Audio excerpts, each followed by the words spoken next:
You aren't being targeted because you're weak. You're being targeted because you're predictable. You think your kindness is a shield? To a manipulator, it's an open door. They don't want your money, they want your autonomy. They want to be the voice inside your head that tells you what's right and what's wrong. And by the time you realize the door is locked, they've already changed the locks. In the next 5 minutes, we are going to dismantle the mechanics of human influence. We aren't looking at toxic people in the way social media describes them.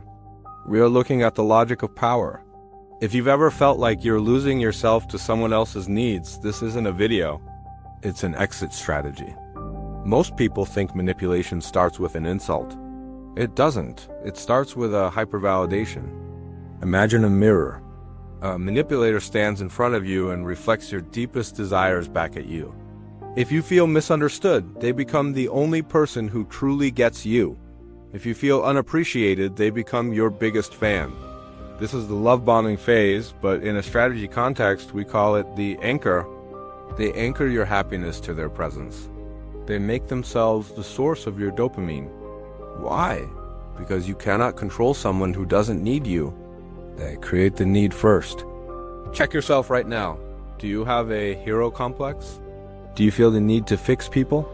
If you do, you are a manipulator's dream. They will present themselves as a broken puzzle, knowing you won't be able to stop yourself from trying to put the pieces together. They aren't the puzzle, they're the trap. Manipulation is a game of inches, not miles. It's the micro-concession. They ask you to cancel a small plan for them. They make a joke about your appearance that stings, but you laugh it off. They borrow your time without asking. Every time you don't speak up, you are training them on how to treat you. You are signaling that your boundaries are made of paper. Then comes the shift. When you finally do speak up, they use the most powerful weapon in the psychological arsenal, the reverse victim. Suddenly, your hurt feelings are too sensitive. Your boundaries are attacked. They don't apologize for what they did. They make you apologize for how you reacted. This creates cognitive dissonance. You know they hurt you, but they've convinced you that you are the problem. When you stop trusting your own eyes, the manipulator has won. You have lost your reality. Here is the counterintuitive truth. Being a good person is often just a trauma response. You aren't nice because you want to be. You're nice because you're afraid of conflict. You're afraid of being disliked.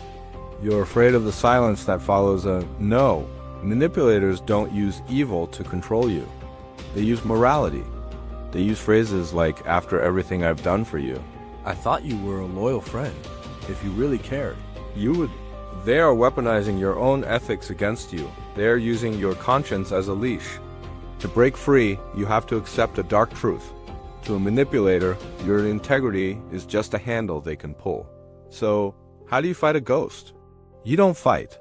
You evaporate. The information blackout. Manipulators need data. They need to know what hurts you, what excites you, and what you're afraid of. Stop sharing your why. If you can't go to an event, say, I can't make it. Don't explain. Every explanation is a leverage point. The emotional flatline. When they try to provoke you, remain neutral. If they scream, speak quieter. If they cry for attention, offer a tissue and walk away. They are looking for a hit. When you stop providing the emotional drug, they will go into withdrawal and eventually find another supplier. The internal audit. Ask yourself, if I met this person today, knowing what I know now, would I let them into my life?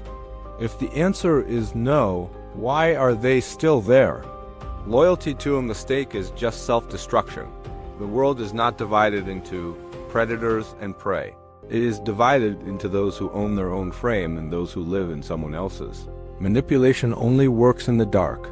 By watching this, by understanding these patterns, you've turned the lights on. They can't hide anymore. But the hardest part isn't spotting the manipulator, it's letting go of the version of yourself that needed their approval. Stop trying to win the game, just stop playing. You were never meant to be a pawn. You were meant to be the architect of your own life.